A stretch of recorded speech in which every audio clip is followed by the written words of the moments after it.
화요일 아침입니다. 로마서 11장 17절에서 21절까지의 말씀을 생각해 보겠습니다.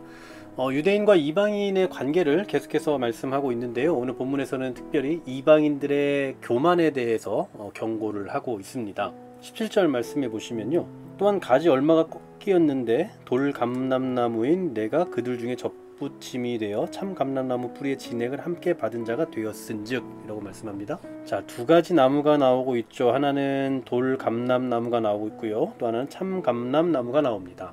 그리고 또 가지가 꺾였다라고 말해요. 자, 이 꺾인 가지는 예수 그리스도를 거부하고 믿지 않는 그 유대인들을 의미하고 있습니다. 우리가 이미 지난주에 이렇게 생각해 봤죠. 예수님을 믿지 않는, 귀가 있어도 눈이 있어도 듣지도 보지도 않는 그 사람들에 대한 이야기죠. 그런데 이런 상황 가운데서 돌 감람나무, 자, 돌 감람나무라 함은 이방인 신자들을 말합니다.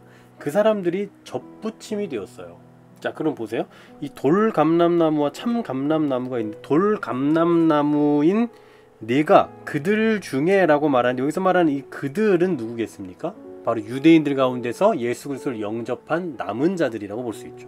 그러니까 이 돌 감람나무는 쉽게 말하면 야생의 감람나무 아니겠습니까? 이 야생의 감람나무가 하나님의 언약 백성이 되었다라는 거예요. 자, 여기서 우리가 오해하지 말아야 될 건 지난주에도 우리가 이와 같은 내용을 다뤘지만 과연 하나님께서 이스라엘 백성들을 구원하려고 했는데 실패를 했느냐? 그래서 이방인들을 거기다 끼워 넣었느냐?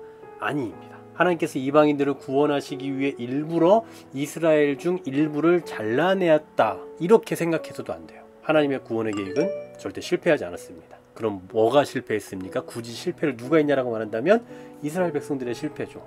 하나님의 계획의 실패가 결코 아닙니다. 그러므로 이방인들이 구원에 참여하게 된 것은 바로 하나님의 계획의 성취라고 할 수 있는 거죠. 이 말씀을 하시고 18절에 경고의 말씀을 하세요. 잘 오늘 표시가 안 되니까 그냥 읽겠습니다.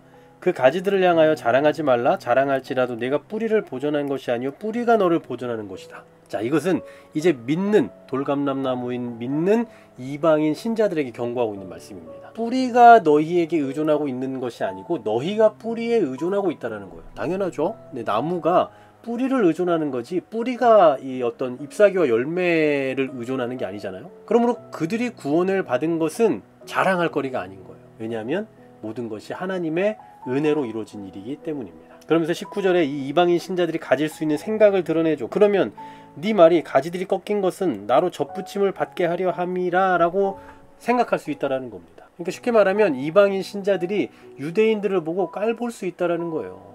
그들이 꺾인 것은 이방인 신자들이 접붙임을 받게 하려는 건가? 라고 생각할 수 있다는 거죠. 여기에 대해 사도 바울은 그래, 일면 맞는 면이 있다라고 하면서도 경고를 하는 겁니다. 20절 보십시오. 옳다. 그들은 믿지 아니함으로 꺾이고 너는 믿음으로 섰느니라. 높은 마음을 품지 말고 도리어 두려워하라 하고 말씀해요. 자, 가지들이 왜 꺾이고 잘렸습니까? 그들이 믿지 않았기 때문이에요. 그들의 불신앙 때문입니다. 이방인들이 그럼 왜 구원을 받았습니까? 믿음이 있었기 때문이에요. 그러면 그 믿음이라는 것, 이방인들이 믿게 된 그 믿음이라는 것 자기들이 스스로 만들어낸 건가요? 그렇지 않죠. 그 믿음은 하나님께서 주신 선물입니다. 앞서 계속해서 8장부터 말씀했던 것처럼 성령님께서 일으키신 거예요. 그러므로 바울은 여기에서 참 감람나무에 속해 있었던 유대인들에게 어떤 일이 벌어졌는지를 생각하라 이겁니다. 바로 이것이 너희가 높은 마음을 품지 않고 도리어 두려워해야 될 이유다라는 겁니다. 21절을 보십시오. 하나님이 원 가지들도 아끼지 아니하셨은즉 너도 아끼지 아니하시리라. 굉장히 두려운 말씀이기도 하고 또 경고의 말씀이기도 합니다. 하나님께서 믿음이 없을 때 원 가지도 잘랐잖아요. 그러니 너희들도 예외가 될 수 없다라는 겁니다. 그러니 교만한 마음 품지 말아라. 여러분, 교만은요 우리가 하나님의 은혜를 망각할 때 오는 겁니다. 자신들이 하나님께 의존되어 있다는 사실을 망각할 때, 그때 은혜로 여기는 것이 아니라 교만이 나타나게 되는 거예요. 사도 바울은 바로 이런 교만에 대해서 높은 마음에 대해서 경고하고 있는 겁니다. 그러니 우리가 구원함을 받았다면 항상 이런 두려움을 가져야 되는 거예요. 이게 오해하시면 안 되면 구원에서 내가 탈락할 수도 있다 이런 차원에서 두려워하라는 것이 아니라 하나님께서 원 가지도 아끼지 않으셨잖아요. 그러니 우리가 예수 그리스도를 떠나면 그게 누가 됐든 뭐 이방인이든 유대인이든 뭐 헬라인이든 만약 오늘날의 뭐 대한민국 사람이든 미국 사람이든 누구든 상관없이 꺾이게 되는 겁니다. 그러니 우리는 항상 구원받은 자로서 뭐 감격을 누리는 것도 필요하지만 항상 겸손해야 되는 거예요. 내 힘과 내 의지, 내 자격으로 된 게 아니라 하나님께서 은혜로 주셨다라는 것을 늘 기억하면서 열매 맺는 삶을 살기 위해 애쓰고 노력하는 인생, 바로 그러한 삶 가운데서 감사의 삶이 나오게 되는 겁니다. 이 말씀을 기억하시면서 우리가 누리고 있는 이 구원은 우리의 노력, 우리의 능력, 우리의 자격에 의함이 아니라 하나님께서 주신 전적인 은혜이다.